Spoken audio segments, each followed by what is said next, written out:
ओ hello जी, किवें हो फिर तुसी? बहुत वेलकम है तुहाडा ओरेकल एजुकेशन दे उपर जिथे आपां सीख रहे हां क्लास 10 दा triangles chapter from the question 6 exercise 6.4। इस तो पहले वाले क्वेश्चंस आपां इस तो पहले वाली वीडियोस दे अंदर कवर कीते ने। अगर किसी दे रह गए होन तो उरे लिंक शो हो रहा है, प्लीज उथे क्लिक करके पहले वाले क्वेश्चंस नू भी कवर कर लो।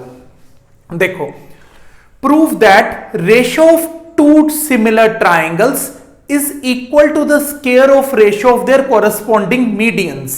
सब तो पहला आप दो ट्राइंगल्स बना लेने आ। दो ट्राइंगल्स आ गए, ये लो जी, दो ट्राइंगल्स आ गए। Ratio of two similar triangle, दो सिमिलर ट्राइंगल बना ले। इन्हां दा नाम दे दो, इन्हां दा नाम दे देने आ चिंटू मिंटू ABC एंड मिंटू दा नाम PQR।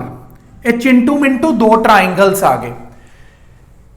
इन्हां दा जिहड़ी एरिया रेशियो है, टू प्रूफ आपां ने की करके दिखाना है, टू प्रूफ आपां ने करके दिखाना है। इन्हां दी जो एरिया रेशियो है, area of ABC over area of PQR is equal to the square of their corresponding medians. Medians किधर है? पहला मीडियंस नु ड्रॉ कर लो, D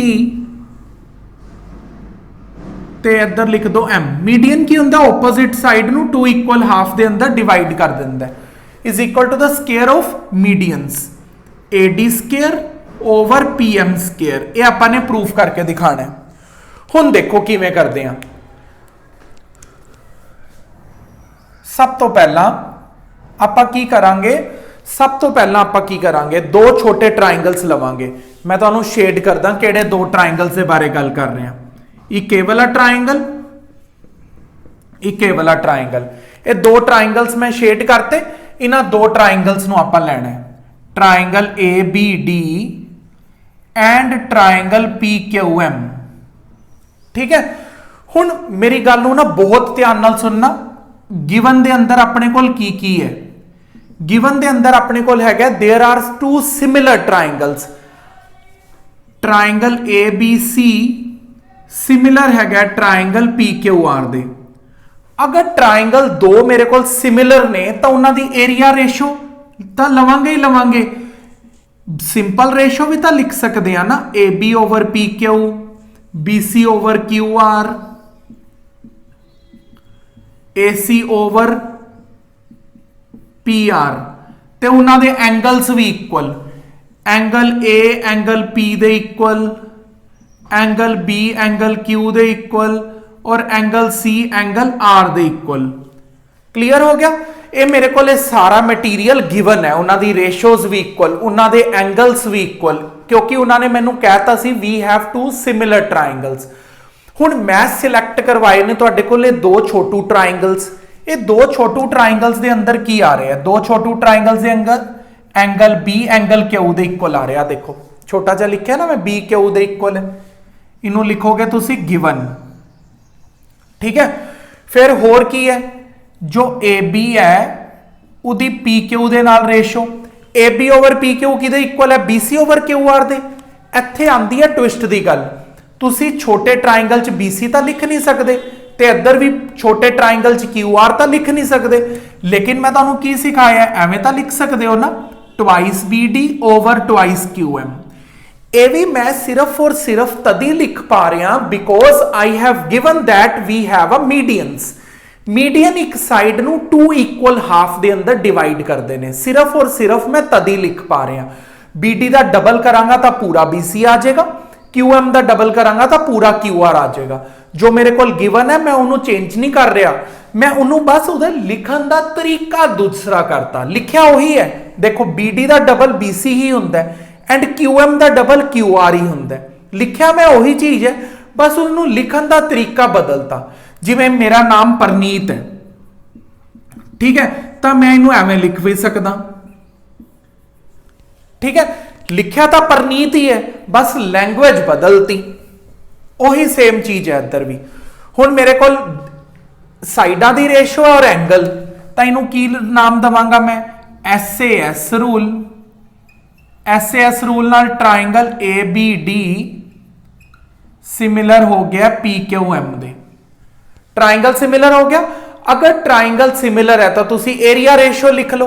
और एरिया रेशो क्या गया, पहला सिंपल रेशो लिख लो, A B over P Q, A B over P Q equal to A D over P M, A D over P M. Simple ratio लिख ली तुसी। हुण देखो, हुण बहुत ध्यान नाल देखना, हुण असी प्रूफ की करना है, proof that ratio of two similar triangles is equal to the square of corresponding medians. यानी कि असी पूरे पूरे ट्राइंगल दी रेशो नु प्रूफ करना है। देखो area of triangle A B C over area of triangle P Q R. अगर मैं इन्हां दी एरिया रेशो लिखनी होए तो मैं तो इन्हां नु लिखांगा ना, A B over P Q दा स्क्वायर पावांगा उरे, पर इन्हां नु तां A D over P M चाहिए। मैं A B over P Q नु A D over P M दे इक्वल कर चुकिया प्रूफ, तां A B over P Q किदे इक्वल लिख सकदा मैं, A D over P M दे लिख सकदा। नाल नाल इधर स्क्वायर भी पा दो। आ देखो जो आपां ने प्रूफ करना सीगा वो अपना प्रूफ हो चुका है। हुण तुसीं फटाफट क्वेश्चन नंबर 6 नु शुरू करो, कंप्लीट करना। मैं चलदा क्वेश्चन नंबर 7 ते। हाँ जी, हुण आपां चलदे हां क्वेश्चन नंबर 7 दे उपर। इनू अपनी बुक दे उपर ना इंपोर्टेंट मार्क करके रख लेना। स्कूल दी मैडमां दा ना एक क्वेश्चन फेवरेट क्वेश्चन हुंदा है, और मैं भी अपने टेस्ट दे विच इस क्वेश्चन नू पक्का इंक्लूड करदा ही करदा ज्यादा बार। हुण तुसीं देखो ये क्वेश्चन की कह रहा है। ये क्वेश्चन कह रहा है proof that the area of equilateral triangle described on one side of A square. एक स्क्वायर दिखेगा हुणे तुहानू इधर, स्क्वायर दी एक साइड दे उपर एक इक्विलेटरल ट्राइंगल है, is half the area of equilateral triangle describe on its diagonal. पहला डायग्राम देखते हैं, फिर इनू आपां इहदा टू प्रूफ देखांगे। देखो एक मैं स्क्वायर बना लिया उरे, इस स्क्वायर दा आपां नाम दे दिन्ने आ बिहारी लाल। आ लो ए बी सी डी दा इहदा आपां नाम देता। Equilateral triangle described on one side of the square. Square दी साइड दे ऊपर है, देखो ये देखो स्क्वायर दी किसी भी साइड दे ऊपर तुसी बना सकते हो। मैं इस साइड ते बना लिया जिवें दी जगह मेरे को अवेलेबल है, और इहदा मैं नाम दे दिंदा ई। ते दूसरा ट्राइंगल कित्थे बनाना है, equilateral triangle described on one of its diagonal. इहदा कोई एक डायगोनल बना लो। आ देखो ये डायगोनल बना लिया, इस डायगोनल दे ऊपर ट्राइंगल बनाना है। ये देखो एक ट्राइंगल यह दिख गया तुहानू ए बी ई, और एक ट्राइंगल जेड़ा मैं डायगोनल दे ऊपर बनाया है। ये कहंदे ने area of equilateral triangle described on the side of square is equal to half. यानी कि आपां प्रूफ करके दिखाना है area of triangle A B E is equal to half area of triangle D B F.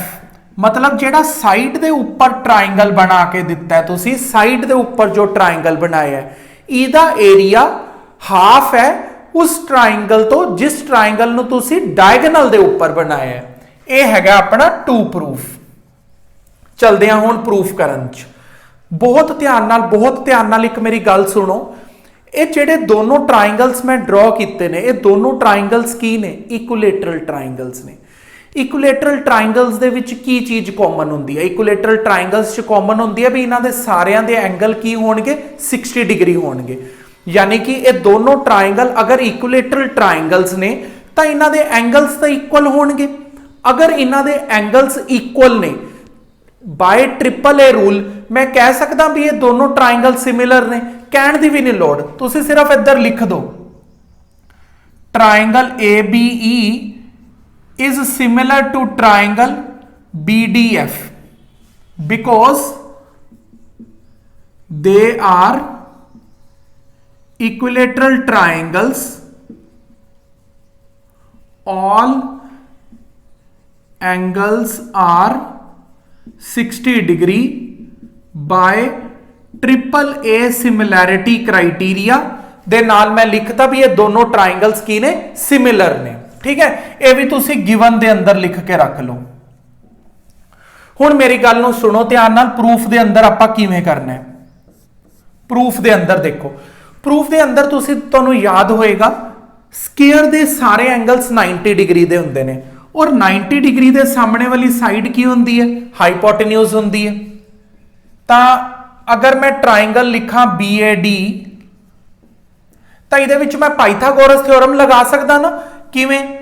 BD दा square equal to AD दा square plus AB दा square by using Pythagoras PGT, Pythagoras theorem. हुण मेरी गल समझ आ गई इधर तक, पाइथागोरस थ्योरम तक? हुण देखो अगे,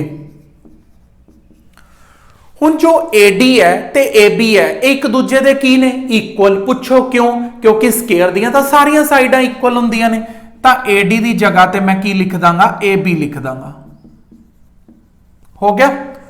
फिर उस तो बाद AB square plus AB square की बन गया? 2AB square. इनू ना उरे तक करके इनू हाईलाइट करके रख लेना मैं, भी ये मैं फाइंड आउट कर चुके हैं, इसनू उरे हाईलाइट करता। ठीक है, हुण उस तो बाद देखो असी जेड़ा प्रूफ करना है, असी ये दो ट्राइंगल्स की एरिया रेशो नू प्रूफ करना है ना। इधर इन्हां दे एरिया रेशो नू लिखदा, शुरू करते हैं। देखो एरिया ऑफ केड़े केड़े दो ट्राइंगल्स लेने ने तुसी? ए वाले दो ट्राइंगल्स लेने ने।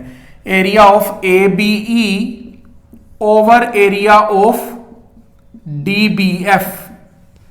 ठीक है, हुण अगर तुसी दो ट्राइंगल्स की एरिया रेशो लै रहे हो, उहदे वास्ते मैं तुहानूं की दस्सिया सी, पहला श्योर कर लेना भी ये ट्राइंगल सिमिलर गिवन ने। हाँ देखो सिमिलैरिटी गिवन है, ट्रिपल ए रूल नाल मैं वीडियो के स्टार्टिंग च ही बोलता सी।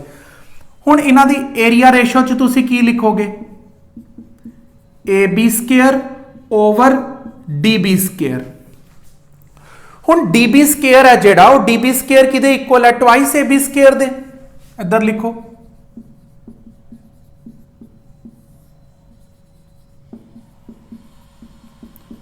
AB स्क्वायर नूं तां एवें ही लिख दो, DB स्क्वायर दी वैल्यू उरो उठा के उरे लिख दो 2AB स्क्वायर।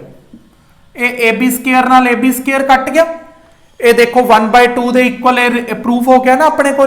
आ देखो 2 नूं अगर तुसी इहदे नाल मल्टीप्लाई कर दोगे 2ABE is equal to BDF, यही अपने को प्रूफ करना सी और आपां ने प्रूफ करता। हुण मेरी गल नूं एक तुसी बहुत ध्यान नाल सुनना है, बहुत ध्यान नाल सुनना है। इहदे question they and they which question number 8 और क्वेश्चन नंबर 9 हैगे ने, जेड़े कि अपने कोल MCQ ने। पहला तुसी ये क्वेश्चंस नूं कवर कर लो, फिर आपां MCQ नूं कवर करदे हां। हुण चलदे हां क्वेश्चन नंबर 8 दे उपर। क्वेश्चन नंबर 8 MCQ है, किते MCQ नूं समझ के छोड़ ना देना, बहुत ध्यान नाल समझना। ABC BDE are the two equilateral triangles, दो इक्विलेटरल ट्राइंगल्स ने, मतलब इन्हां दे सारे एंगल 60 डिग्री दे ने। डायग्राम नूं ध्यान नाल समझो। ABC ट्राइंगल बना लिया ABC and BDE such that D is the mid point of BC।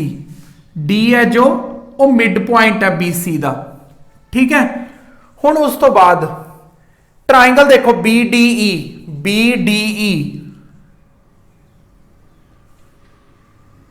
ये देखो ये एवें ट्राइंगल इधर बाहर बने जाके BDE। ठीक है, BDE एक ट्राइंगल है, एक ABC ट्राइंगल है। क्योंकि D मिड पॉइंट है उदा, BC का तो मैनू जान के उधरों दी स्टार्ट करना पिया, नहीं तो मैं अलग तो भी बना सकता सीगा। D उन्होंने कहा BC दे मिड पॉइंट ते ही लो। आ देखो D is the mid point of BC। Find the ratio of triangle ABC।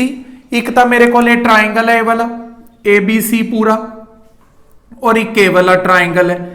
इन्हां दो ट्राइंगल्स की आपाने एरिया रेशो दसनी है की होएगी। हुण एरिया रेशो सिर्फ और सिर्फ मैं तदी दस सकदा अगर मैनू पता होए भी ये ट्राइंगल सिमिलर ने, और वो मैनू पता है ना। अपना MCQ क्वेश्चन है तो आप दिमाग लगाना है, आप इन्हां नू करके नहीं दिखाना। और दिमाग किवें लगाना है वो मैं तुहानू सिखावांगा। ये दोनों ट्राइंगल्स इक्विलेटरल ट्राइंगल ने दोनों। अगर ये दोनों इक्विलेटरल ट्राइंगल्स ने तो इन्हां दे सारे एंगल की होणगे? 60 डिग्री दे होणगे। ट्रिपल ए रूल नाल दोनों ट्राइंगल्स की हो जाएंगे? सिमिलर हो जाएंगे। ये तो गल होगी खत्म। मतलब सिमिलैरिटी मेरे को हैगी है, मेरे को सिमिलैरिटी मेरे मन च भी है। अगर वो पूछण तो मैं दस भी सकदा, फटाफट दस Danga. A B they equal है, बी डी दे इक्वल है तो सी ई दे इक्वल है, भी each 60 degree, triple A rule. हुण गल आंदी है इन्हां दी रेशो लिखण ते, किहड़ी ऑप्शन सिलेक्ट करांगे? देखो area of A B C over area of B D E. हुण जदों भी एरिया रेशो लिखनी हुंदी है तो एरिया रेशो च असीं किवें लिखदे हां? A B square over B D square. Clear है ना? हुण मेरी गल नूं बहुत ध्यान नाल सुनना, ये ए बी सी है जिहड़ा एक इक्विलेटरल ट्राइंगल है ना? इक्विलेटरल ट्राइंगल दियां तां तीनों साइड इक्वल हुंदियां ने, तां मैं ए बी दी जगह ते बी सी लिख ला। दसदा हुणे क्यों लिखिआ ए बी दी जगह ते बी सी क्यों लिखिआ, दसांगा।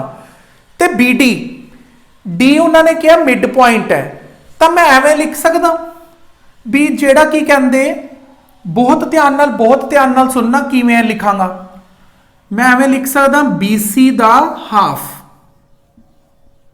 एवें जेड़ा बी डी है ना जो, वो बी सी दा की है, हाफ पार्ट है। क्लीयर है?